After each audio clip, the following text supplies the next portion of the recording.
The Ironclad trash bag claims it's as tough as nails, but can it survive a bodybuilder's deadlift while filled with 40 pounds of nails? We have the muscle to challenge Ironclad right now on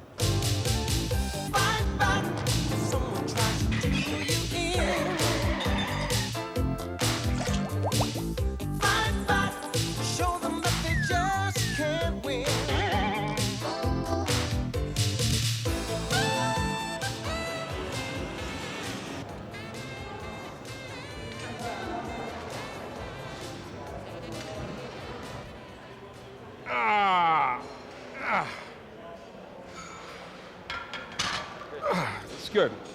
Thank you, Rick Jewell. And welcome to Fight Back from the world-famous Gold's Gym in Venice, California, where such greats as Arnold Schwarzenegger, the Terminator, and Lou Ferrigno, the Incredible Hulk, work out. But we're here because of this letter from Kristen Peppas, who lives in Houston, Texas. She writes, David, I would like you to challenge a commercial where they put 40 pounds of nails in an Ironclad trash bag. It did not break when it was subjected to a downward jolt. Please check this out. I thought that commercial only had 25 pounds of nails. Kristen, we already challenged an Ironclad commercial. They supplied a custom-built machine for us to test the strength of their trash bag. Delish Dudia devised this device. He loaded an Ironclad with 25 pounds of nails for the test.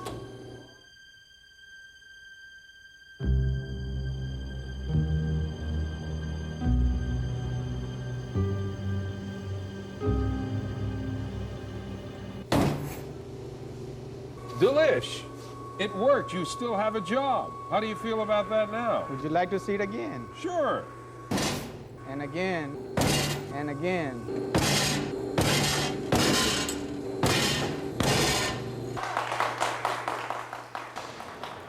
I thought it was 25 pounds, but Kristen observed the commercial she saw had 40 pounds of nails. We have that commercial. Let's take a look at it. We're testing the largest selling trash bag on the market with 40 pounds of nails. And this is the second largest selling brand with 40 pounds of nails. Now, here's an Ironclad bag with the same 40 pounds of nails. Ironclad may not be the largest selling trash bag, but it's definitely the one to beat. Ironclad, tough as nails. It was 40 pounds after all. Now, we thought we would try this the way most of us would do it. So what I've had is Darryl Klaus from Blacksburg, Virginia, have a leading national brand of trash bag with 40 pounds of nails in it, and he's going to give it a jerk. But first of all, Darryl, let me ask you, what is the heaviest that you have bench pressed? How much weight? 370. 370, so 40 pounds is not going to be any trouble. I hope not.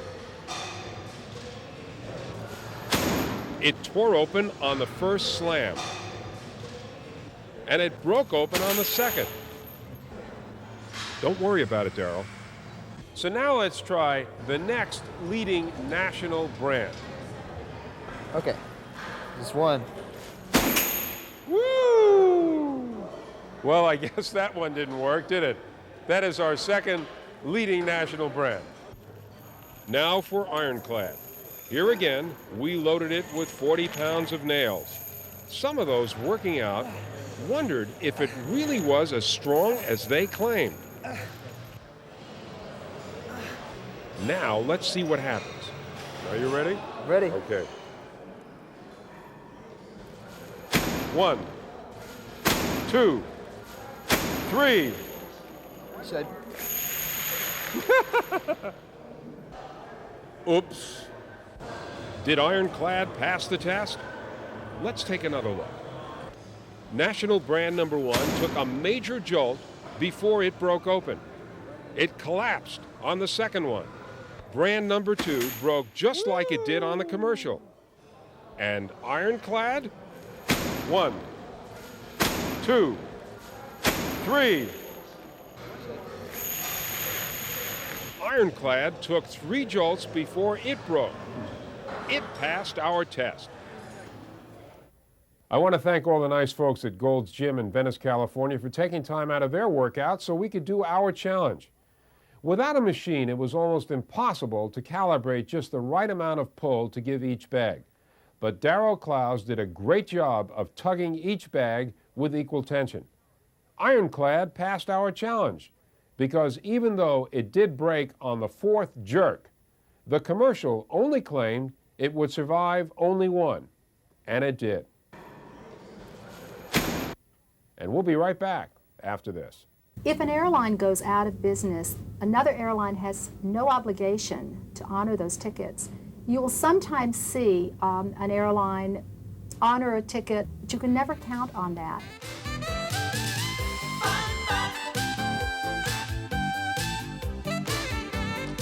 Nowadays, there are more frequent news reports of airlines cutting back, declaring bankruptcy, or going out of business, leaving passengers stranded at home, or worse, somewhere in the middle of a trip. How do you protect yourself from this happening to you? A vacation is supposed to be fun. No one wants to pay more than they have to or be forced to rearrange a trip halfway through because the airline went bankrupt. So what can you do to protect yourself? The risks are really divided into two parts: protecting your money and protecting your trip. Now, if an airline goes out of business, one of two things happen. Either you're out of luck because there is no state or federal law that protects you, or two, in many cases, another airline will buy up this airline. To date, the only way you can really know that you are protected is to take default protection insurance. It does cover default of a supplier, whether that's a tour operator, whether it's an airline, a cruise line. The best protection for your money is to buy your ticket with a charge card. Then, if the airline does go under, you can have the charge removed from your bill or get a refund credit. Saving your trip may be harder. If an airline goes out of business, another airline has no obligation to honor those tickets. You will sometimes see an airline honor a ticket of a person whose travel is already in progress, or perhaps honor it on a standby basis, but you can never count on that. Nor can you count on keeping your frequent flyer mileage. When a failing airline sells out, there is no set rule governing how your accumulated mileage will be credited. You're really at the mercy of the new airline. They may be willing to take on the frequent flyer and other types of rights that a consumer has because it's good for business.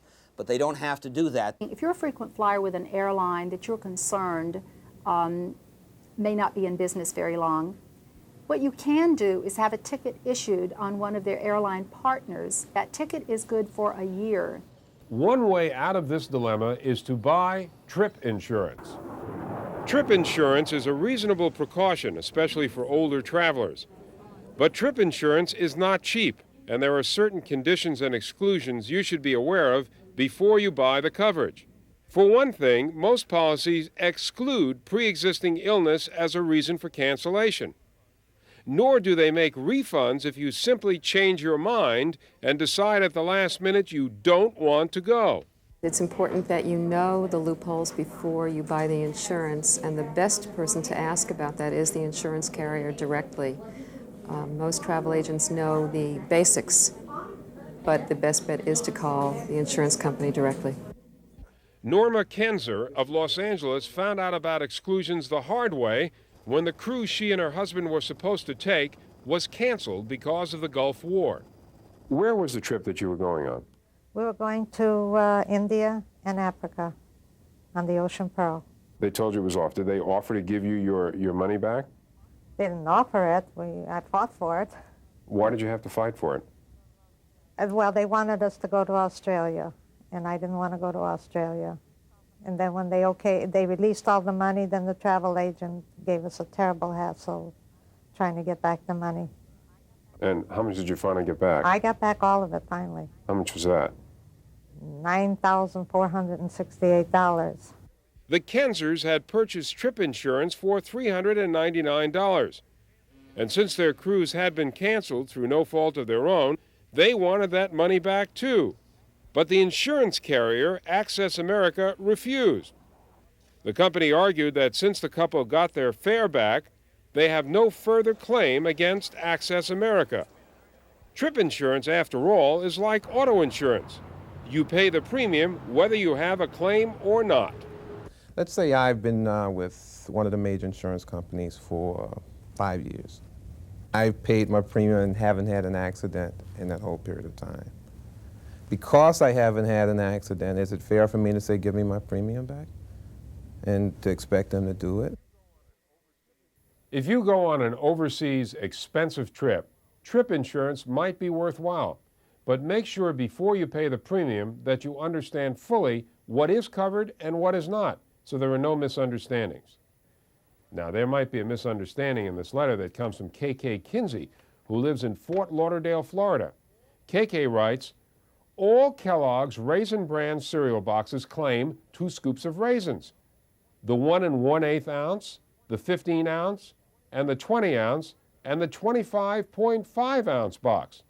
Does this mean the proportion of raisins to bran in the smaller box is higher than in the larger box? The logo doesn't make much sense. Perhaps you'd like to check this out for me, David. I've always wanted to see if there's 2 scoops of raisins in Raisin Bran. We've already done a Kellogg's Raisin Bran countdown. A youngster poured out a box of Raisin Bran for us in the middle of a supermarket and started counting them one by one.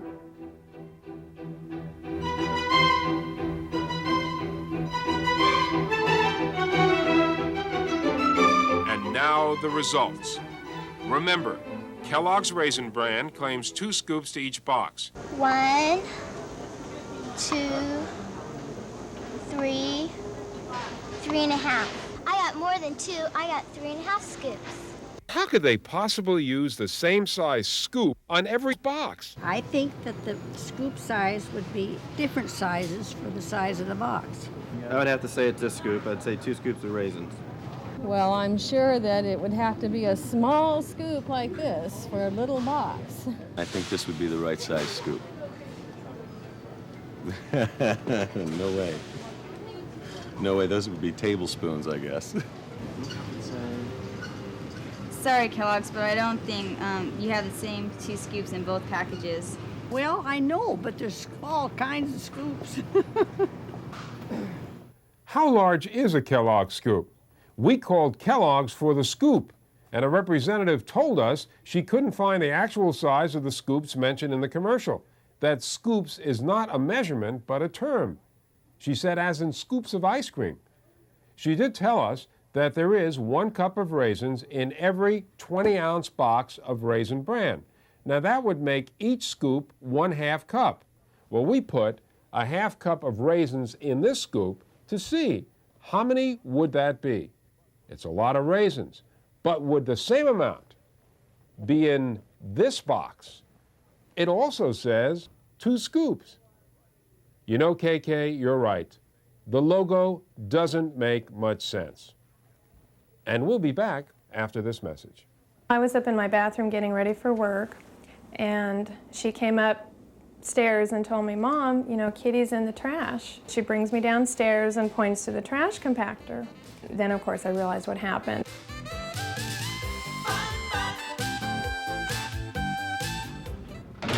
This is a show where our viewers get more bang for their buck from our consumer horror file.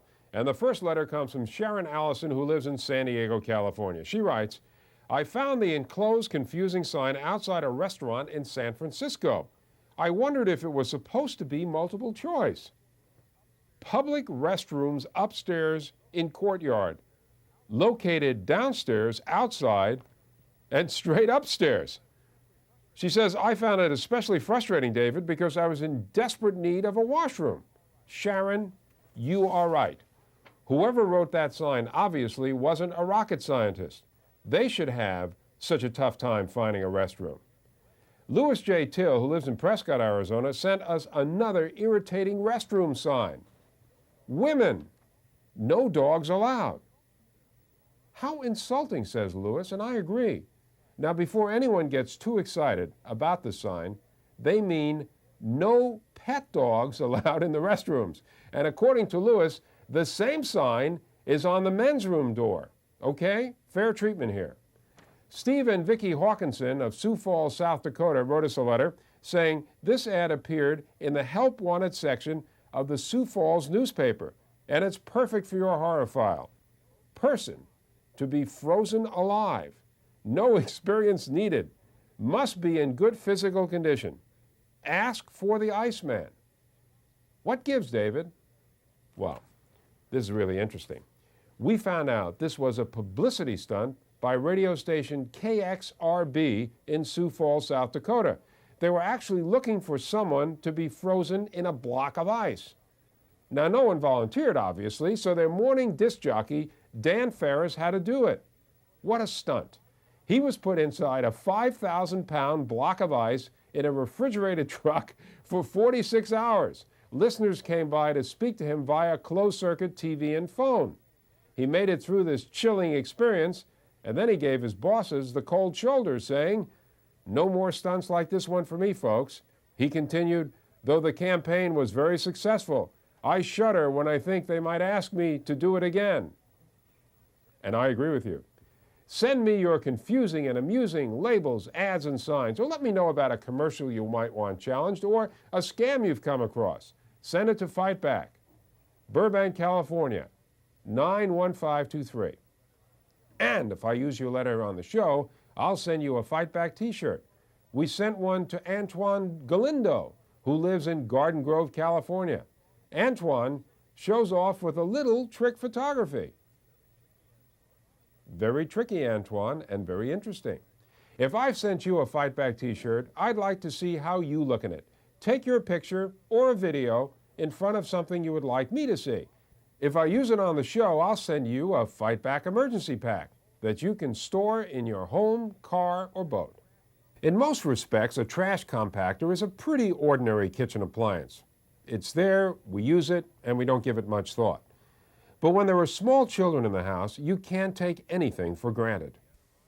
That's a lesson Deanna Rogers of Riverside, California learned the hard way when her 2-year-old daughter decided the compactor would be a fun place for the family kitten to play. I was up in my bathroom getting ready for work, and she came upstairs and told me, "Mom, you know, Kitty's in the trash." She brings me downstairs and points to the trash compactor.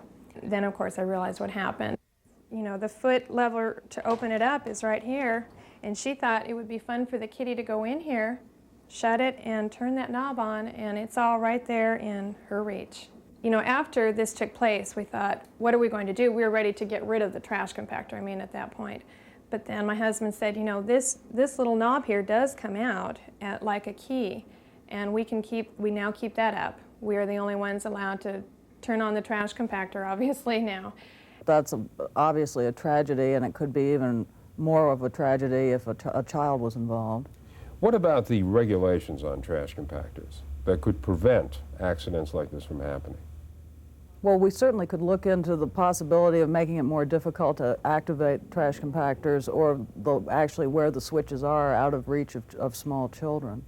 Boy, maybe it would have been nice if there would have been a red, huge sticker on it saying, "Watch out, your kids can, you know, turn this off and on," and it could be awful.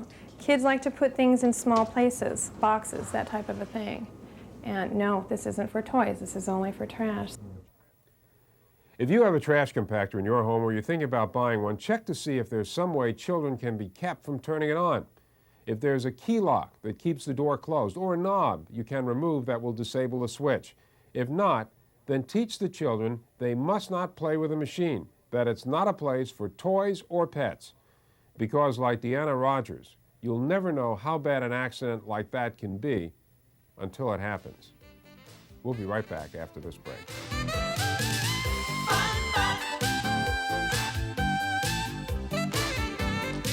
Now we have a viewer who wants to get a leg up or find out what happened to the leg. Mary Ann Baton of Green Bay, Wisconsin wrote to me and said, "Recently I saw this ad in our local newspaper. Round table, 40 inches with pedestal base, 4 chairs, 2 with legs, $50. Mary Ann says, "I sure hope more than 2 chairs had legs." What do you think, David? Well, we did a real investigation on this. Mary Ann, we called the number in the ad, and they were not trying to pass off chairs without legs. It should have read, 2 chairs with arms. I guess forewarned is forearmed. And I always say, you have to stay aware and informed and fight back, and don't let anyone rip you off.